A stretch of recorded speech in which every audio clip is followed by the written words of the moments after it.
माजी मुख्यमंत्री पृथ्वीराज चव्हाण यांनी भारताच्या सैन्य दलाबद्दल केलेल्या आक्षेपार्ह वक्तव्याबद्दल आज गडिंग्लजमधील माजी सैनिकांनी एकत्रित येत निषेध मोर्चा काढत प्रांताधिकारी आणि जिल्हाधिकारी यांना या आक्षेपार्ह वक्तव्याबद्दल कारवाई करण्याचे निवेदन दिले। दूर ऑपरेशनमध्ये भारताचा पराभव झाला, पाकिस्ताननं भारताची विमानं उडवली, त्यामुळे भारतानं आपले एअरपोर्ट बंद केले।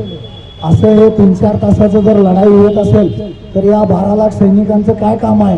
त्यांना दुसरीकडे कुठेतरी काम लावलं पाहिजे। सैनिक कोणत्याच कामाचे नाहीत। माजी मुख्यमंत्री म्हणजे महाराष्ट्र राज्याचं एक मोठं पद आणि त्या व्यक्तीला जर असं सैनिकांच्या बद्दल जर बोलायचं असेल तर खरोखरच त्यांची मानसिकता तपासून घ्यावी। मानसोपचार तज्ञ आहेत आणि यामध्ये शासनाच्या विविध योजना आहेत, त्या योजनामध्ये त्यांनी मोफत आपला इलाज करून घ्यावा।